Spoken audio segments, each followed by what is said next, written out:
जीवन रे केबे भी क्याल्सियम रो अभाव हेबाकू देबनी।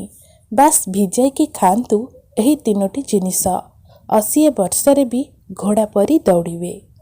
आजिकालीर जीवनशैली किछि एपरी होई जाइछि कि जहा कारणरू आमे समस्ते खूब कम बयसरू ही भिन्न भिन्न रोगरे ग्रस्त होइअछु।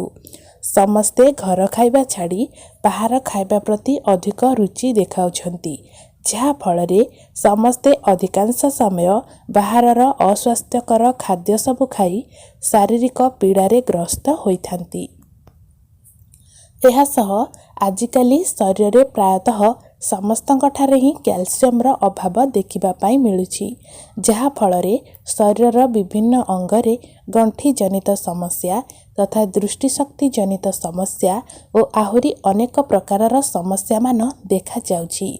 बंधुगण, शरीर रे क्याल्सियम रो अभाव हेले शरीर रे हाड़ दुर्बल हेबा सह केश मध्य झड़िबाकू लागे, ताहा सह आलस्य मध्य अनुभव होइथाय, कौनसी काम करिबा पाई इच्छा होई न थाए।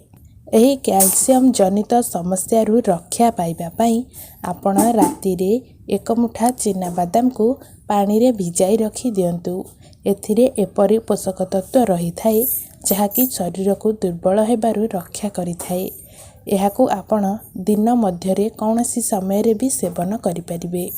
द्वितीय रे हेउची धला राशि। एथिरे मध्य एपरि पोषक तत्व भरी रही थाए जहाँकू पानी रे भिजाई सेवन करिबा द्वारा एहा शरीर रे थिबा क्याल्सियम रो अभाव को पूरण करिबा सह आपणक हृदय को मध्य सुस्थ रखिथाए और आपणकू शारीरिक शक्ति मध्य प्रदान करिथाए। आपण एहाकू सेवन करिबा पाई प्रतिदिन राति रे 1 चमच राशि को नेई पानी रे भिजाई दियंतु। एहा परे सकाळे उठी एही राशि सह मिश्री मिसाई एहार सेवन करंतु। तृतीय रे हेउछि बादाम बा आलमंड।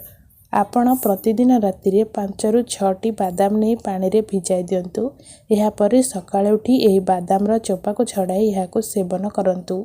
एही बादाम रे किछि एपरि विटामिन रही थाए जहाँकि आपणक शरीर को दीर्घकाल पर्यंत सुस्थ रखि थाए। तेबे शरीर रे क्याल्सियम रो अभाव को पूरण करिबा पाई आपण प्रतिदिन एही तीनोटी जिनिस को पानी रे भिजाई निश्चय सेवन करंतु। जदि आजिर वीडियोटी आपण मानकु पसंद आसी थाए तेबे मो चैनल को लाइक शेयर एवं सब्सक्राइब करिबा पाई जमा भी भूलबेनी। धन्यवाद।